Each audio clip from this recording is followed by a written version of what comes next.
We also have breaking news in downtown L.A., where a man has been arrested accused of throwing Molotov cocktails at a federal building. That's right, you heard that correctly. A man is being charged with throwing Molotov cocktails at a federal building in downtown Los Angeles. Now, that federal building just so happens to be where the U.S. Attorney's Office is, you have ICE agents there, and other operations involving deportations and illegal immigrants. Oh, and it doesn't end there. He's also being accused of lighting an apartment on fire before he made his way to the federal building. Now, the DOJ did release some photos, and we also have the police report to see what exactly is going on here. Now, you would think this would be one of the biggest news stories out there, but not a lot of outlets were actually reporting on this. So we're going to take a look at this and figure out what is going on here. Now, before we start the video, make sure to please like the video. It's the #1 way you guys are helping this channel, and it also helps others see the videos as well, and I think people want to see what the heck is going on in this situation. Yeah, Philip, so things are quiet here right now in front of the federal building in downtown Los Angeles. It was not the case yesterday. A 54-year-old man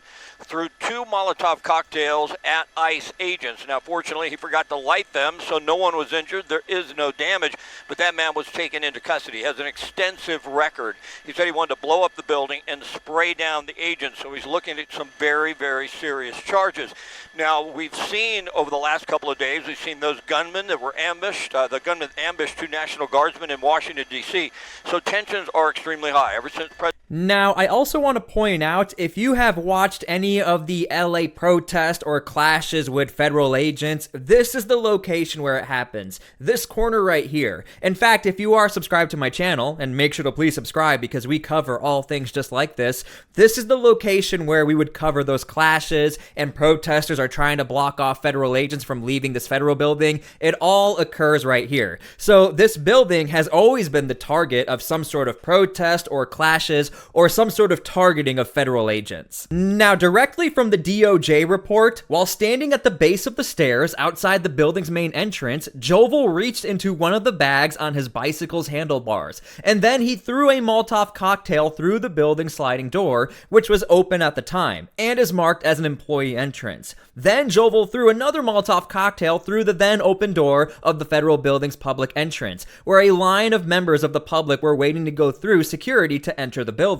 Now, here's the photo evidence being provided by the DOJ. Like you saw in the DOJ report, these are the people who are waiting in line to go into the building, and then here is the man being charged with throwing the Molotov cocktails. Side of this criminal complaint. The man that we're talking about is in the blue there, in the reflective vest highlighted in the blue circle. Now, the feds allege that he threw 2 Molotov cocktails at the federal building in downtown Los Angeles. You see them circled in blue as they allegedly hurled towards the federal building. Now, the feds say 1 Molotov cocktail was thrown inside of the employee entrance. A second was thrown inside of a public entrance. To our knowledge, nothing inside of the federal building actually caught fire as a result. But when he was detained by federal officers, they found 5 more Molotov cocktails in his items, according to the criminal complaint. The complaint also alleges that they found things like knives, airsoft guns, as well as other materials inside of his bags, you see right there at the So he's very lucky to still be alive, especially in a political environment where federal agents, especially ICE agents, they are at a heightened alert. Now, for those of you wondering, how do we know this has anything to do with ICE? Maybe he just so happened to show up to this federal building, and the building just so happened to be where deportation operations occur.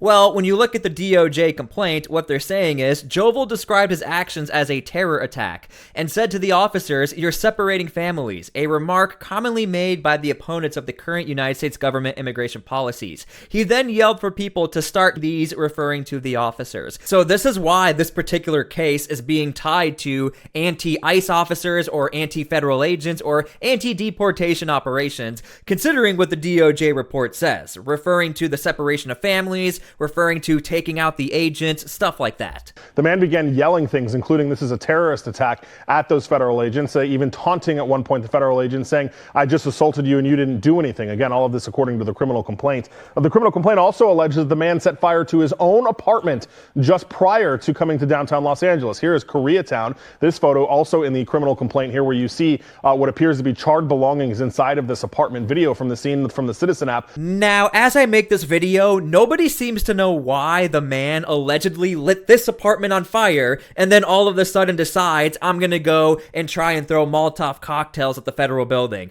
Nobody knows what that connection is, but watch this next part. Also shows flames out of a window. Los Angeles City firefighters say they responded there to a contents fire. There you see the video inside of the window there. They say they responded to the contents fire. They determined it's suspicious in nature and asked arson investigators to respond to the scene.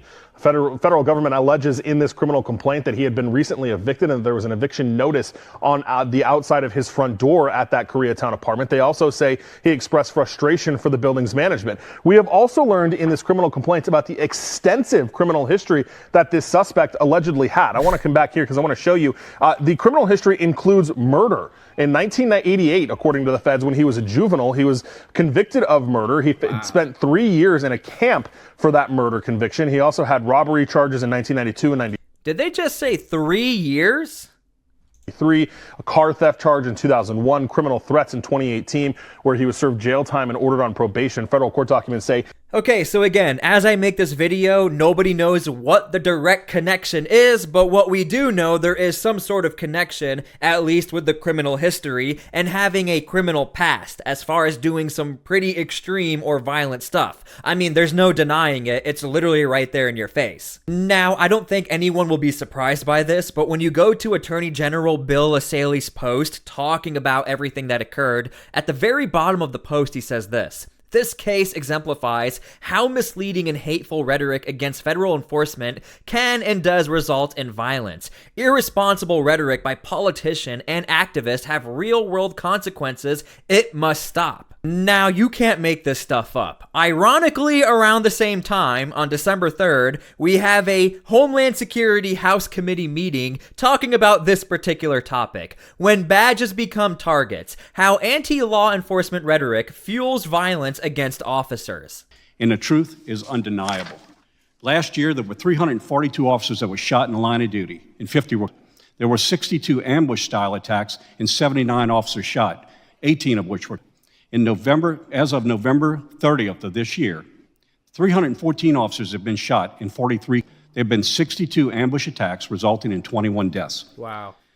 In fact, since we started collecting this data comprehensively in 2018, a little less than 7 years ago, 2,553 officers have been shot. 415 have been. Wow. In the past 5 years, there have been 620 officers shot in 483 separate ambush attacks and 135 officers.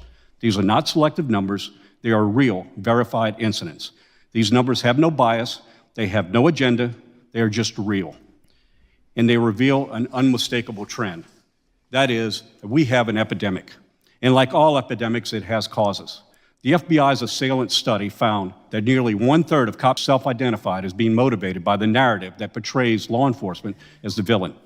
That narrative, used for political gain, is amplified across social media platforms and other means, and it all too often goes unchallenged. Now, I do want to point out, these are not biased statistics. These are statistics from an organization that was actually given a grant from the US government to cover what are the stats of attacks on police officers nationwide. But this is why the Trump administration keeps saying, we think the reason why our federal agents, our security forces are being attacked is because of the rhetoric we are hearing. Now, it's not only the Trump administration saying that, apparently that's what the FBI is also saying. So I want to be very careful when I make this video. I'm not trying to create a narrative here. I am just simply reporting and gathering the data together so you can understand what's going on. These stats are coming straight from an accredited organization and from the FBI as well. It's not harmless rhetoric. It is fuel.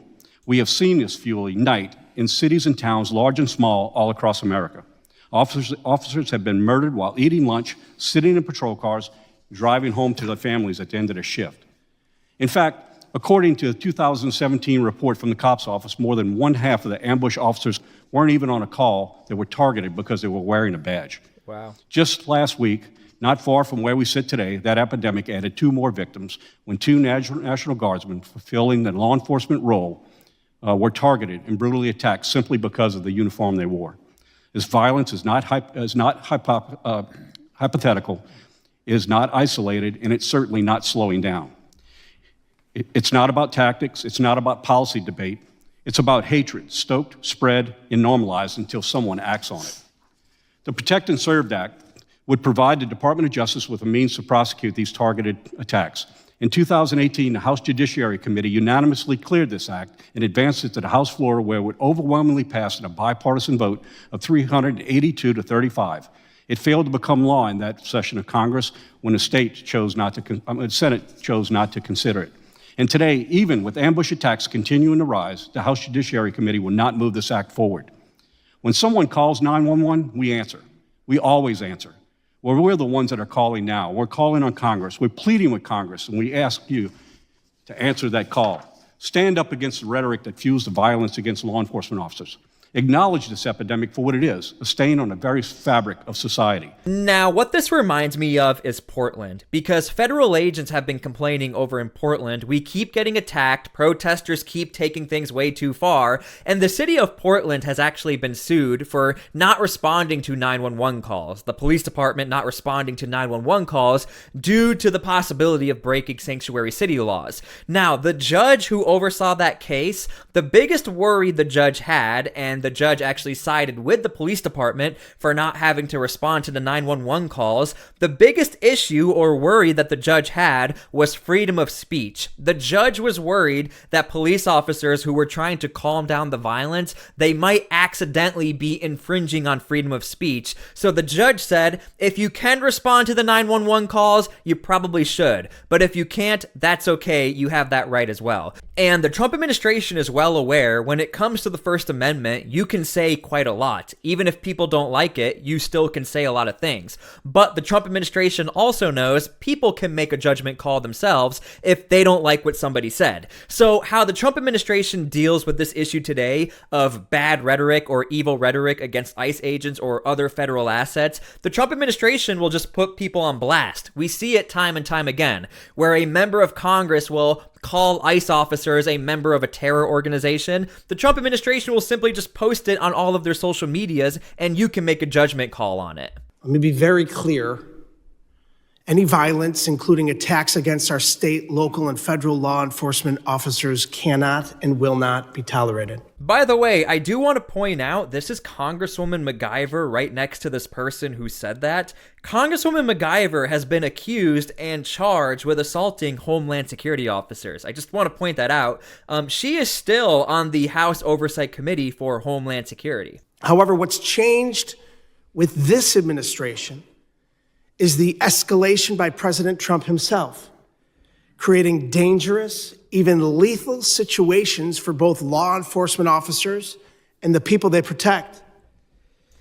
So what's interesting is the Democrat side of the talking point, they actually agree. The reason why there is an uptick of attacks is because of the rhetoric, but they will shift the blame to the Trump administration. On the flip side, the Trump administration will flip the blame to, Democrats and the anti-talking points. Really, it's up to you guys how you decide about it. I mean, let me know how you guys feel in the comments. If it's to terrorize communities and detain American citizens, this president throws his full weight behind law enforcement.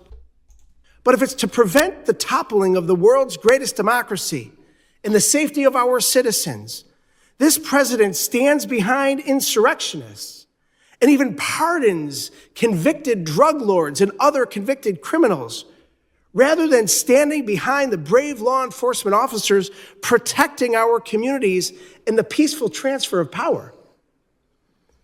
Furthermore, President Trump is defunding the police, systematically undermining public safety as we know it. And while he's making inflammatory statements insinuating the need to execute members of Congress, he's canceling counterterrorism grant programs designed to support state and local police, unleashing unnecessary and violent ICE raids in peaceful communities and residential neighborhoods, degrading and neglecting critical homeland security missions, proposing to slash budgets for the FBI, ATF, and DEA. Now, of course, there's going to be a response. In fact, a member of Congress calls out, well, there seems to be one particular ideology, political ideology, that is causing some issues for the local police departments and federal agents. As of November, the end of November, Wonderful, thank you, and I couldn't agree more. When local, state, and federal agencies are coming together, that's exactly how we tackle this problem. In my last 30 seconds, this is for Mr. Yo's. You mentioned in your testimony, as of the end of November, 314 officers have been in the line of duty. I'm from San Antonio. I represent a very large district that goes all the way to El Paso, but I was shocked that my police officers in San Antonio do not have bulletproof vehicles. Zero. There are 0 bulletproof vehicles. And when I tried to help them get bulletproof vehicles, it was liberal mayors and liberal city councils that prevented that from happening. My question is this. I have a bill that helps local law enforcement officers get bulletproof glass vehicles. Do you think that would help keep our police officers safe?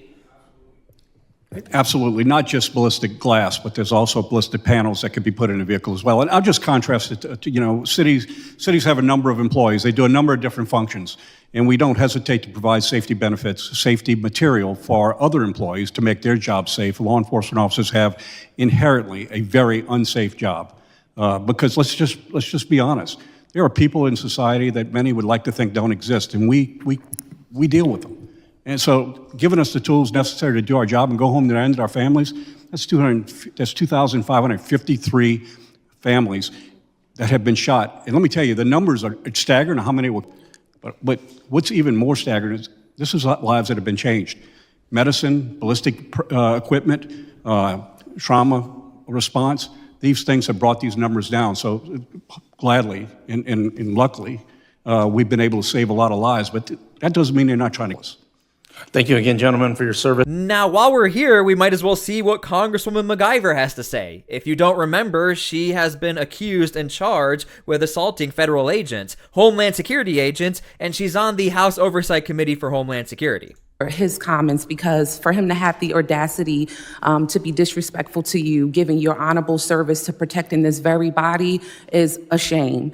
Republicans only have respect for law enforcement that supports their political agenda. That is a given here that we see all the time. There's no shocker to anyone on this committee, and definitely no shocker to me, that yet another hearing, I live rent-free space in Mr. Crane's head over and over again, while he's obsessing about me doing my job of oversight, while he continues to fail to do his job to service the people of Arizona, while there's a detention center that had deaths there, and yet to this day, Mr. Crane refuses to have oversight and go there and visit that detention center, but steady worrying about me here doing my job, then using the power that his constituents have given him by electing him to do his job. So it looks like the Congresswoman MacGyver case is definitely still lingering within the House Oversight Committee. And I mean, it makes sense. Why wouldn't a politician use that against his political opponent? That you currently have an assault charge and you're sitting on the House Oversight Committee.